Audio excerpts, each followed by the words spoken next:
Trump suggests Republicans will let ACA market collapse, then rewrite health law. Senate Majority Leader Mitch McConnell, RK, arrives on Capitol Hill in Washington, July 17, 2017. President Trump predicted Tuesday morning that Republicans may wait for the federal insurance market to collapse and then work to broker a deal to rewrite the nation's landmark healthcare law.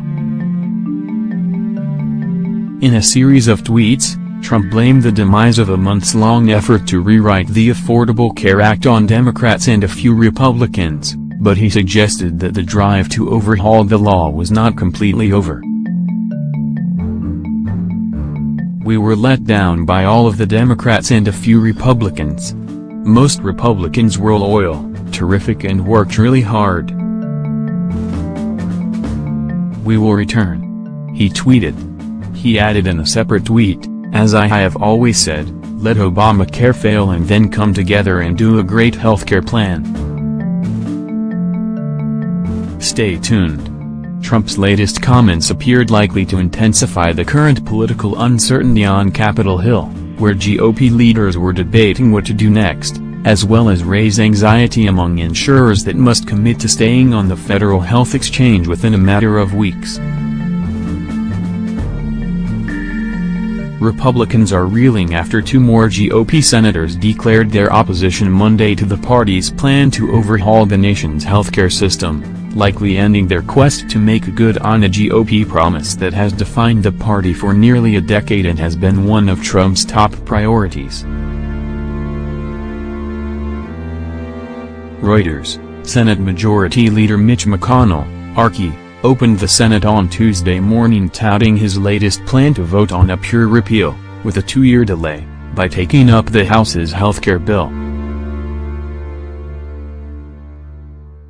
But while conservatives and Trump have been pushing for such a repeal as a last resort, it appeared unlikely that the vote would succeed. McConnell defers vote on Senate health care bill as McCain recovers from surgery. Two Republican senators, Susan Collins, Maine, and Shelley Moore Capito, W. Van, expressed opposition Tuesday to the repeal-only option, apparently burying it. "I did not come to Washington to hurt people," Capito said on Twitter. "I cannot vote to repeal Obamacare without a replacement plan that addresses my concerns and the needs of West Virginians. This doesn't have to be the end of the story," McConnell said. "Passing the repeal legislation will allow us to accomplish what we need to do on behalf of our people." McConnell said the Senate would next take up a repeal of Obamacare combined with a stable 2-year transition period. He said that President Barack Obama had vetoed such legislation before but that President Trump will sign it now. While he noted that the measure had overwhelming support among Republican senators in 2015, the Senate leader also acknowledged that his party has suffered a political setback.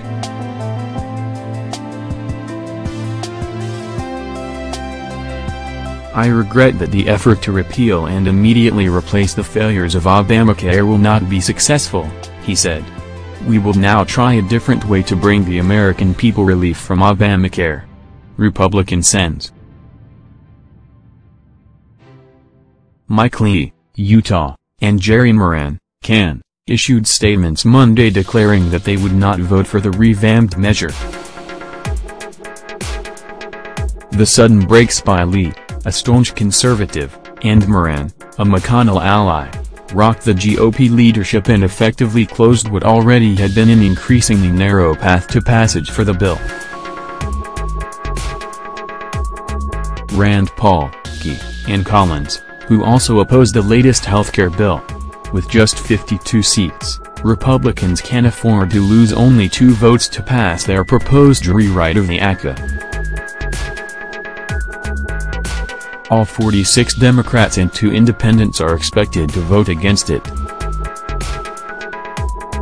Lee supports the idea of moving ahead with a straight repeal of the existing law, and his spokesman, Connecticut Carroll, said Tuesday he would back a motion to proceed on a bill that would achieve that aim. but many centrist Republican senators have said they oppose dismantling key aspects of the ACA without an immediate replacement, given that roughly 20 million Americans have gained coverage under the law.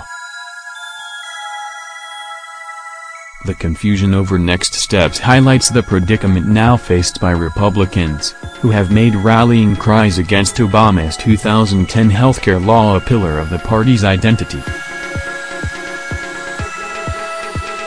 They may be forced to grapple with the law's shift from a perennial GOP target to an accepted, even popular, provider of services and funding in many states, which could make further repeal revivals difficult. Meanwhile, Trump and other Republicans will confront a Republican base that, despite fervent support for the president, still seeks a smaller federal government and fewer regulations. All of these forces remain vexing factors Monday as senators bailed on the bill. And no evident solution was offered by the White House, which has been limited in its sale of the GOP plan, or from McConnell, for how to bring together a party in which moderates and conservatives are still deeply divided over the scope of federal healthcare funding and regulations. In many ways, the leadership plan did not go far enough for those on the right, but was too radical for GOP centrists. It scaled back some key ACA requirements and made deep cuts over time in Medicaid, but preserved popular provisions of the law such as a ban on denying coverage to consumers with costly medical conditions. But the fact that it would reduce federal Medicaid funding and phase out the program's expansion in 31 states and the District of Columbia rankled several key GOP governors and senators, who feared that their states would be saddled with the unpalatable choice of either cutting off constituents' health coverage or facing a massive new financial burden. The opposing pressures have left McConnell in a tough position as he has struggled to find a solution, which is why he has now thrown out the idea of moving to an immediate repeal. Abolishing several of Obamacare's central pillars, including the mandate that taxpayers buy coverage, federal subsidies for many consumers' premiums and Medicaid coverage for roughly 11 million Americans, could wreak havoc in the insurance market. A Congressional Budget Office analysis in January estimated that premiums in the individual insurance market would rise between 20 and 25% next year and would roughly double by 2026. At the same time, according to the CBO, the number of uninsured would spike by 18 million next year and rise to 32 million by 2026.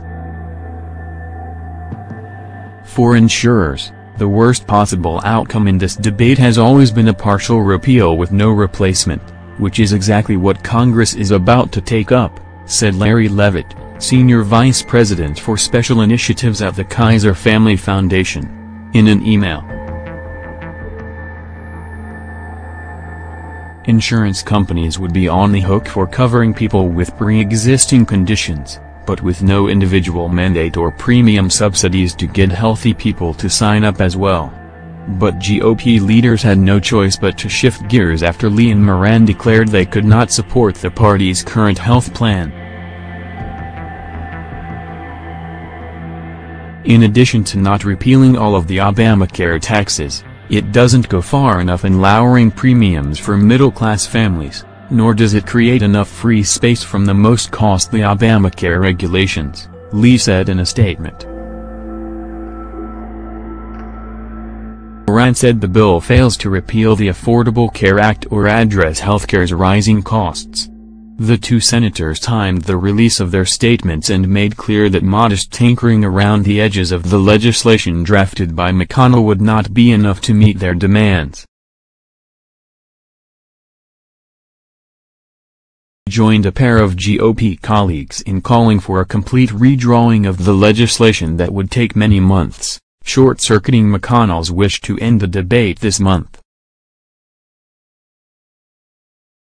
Nevada's GOP governor resists the Senate healthcare bill, The news threw the effort to pass the legislation into turmoil, with additional Republicans weighing in on Twitter about a flawed process that must take a new direction.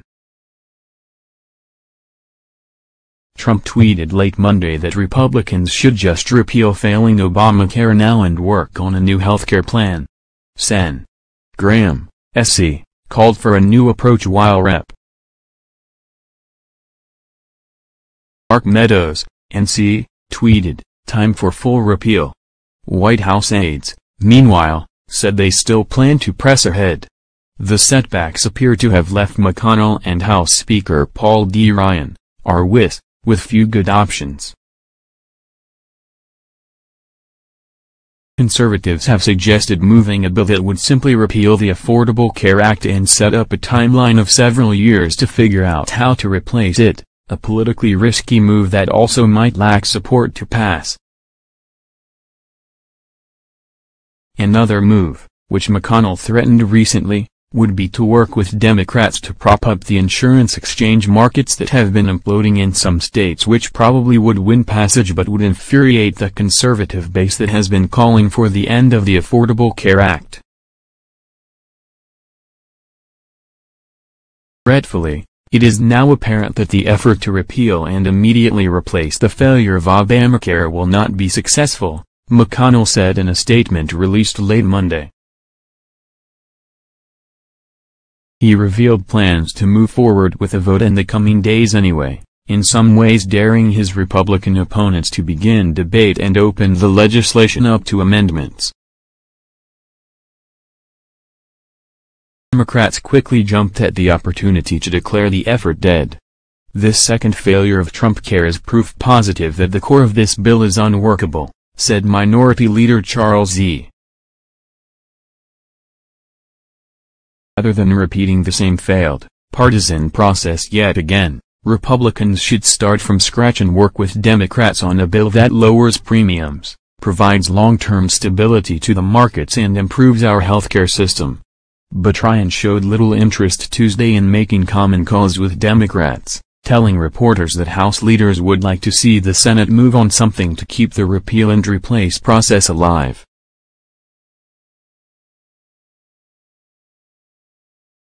Closed-door conference meeting. According to several members present, Ryan told colleagues that the ball remains in the Senate's court and announced no plans for further action on health care in the House. Also urged House members to be patient and not to openly vent frustration with the Senate, the member said. Publicly, he emphasized that the Senate had a razor-thin majority and that passing legislation is a hard process. Republican leaders had returned to the Capitol on Monday still pledging to press ahead with plans to pass a far-reaching overhaul, but the day had begun with uncertainty as the health of Sen. John McCain, R. Arizona, put the future of the flagging effort deeper in doubt. In a speech on the Senate floor, McConnell said that he had spoken with McCain on Monday morning and that he'll be back with us soon. The Arizonan is recovering from surgery to remove a blood clot above his left eye that involved opening his skull. McConnell had delayed action on the healthcare bill until McCain's return in hopes that he could be persuaded to vote yes. That hope faded after Lee's and Moran's announcements, however, with McCain issuing a statement from Arizona calling for a fresh, bipartisan start. Senate Republicans have been under self-imposed pressure to complete their work on health care. As they have struggled to show progress, McConnell has said he would keep the chamber in session through the first 2 weeks of August, postponing the start of the summer recess period to leave time to work on other matters. Elsie Snell, Mike DeBonis and Ed O'Keefe contributed to this report. Read more at PowerPost.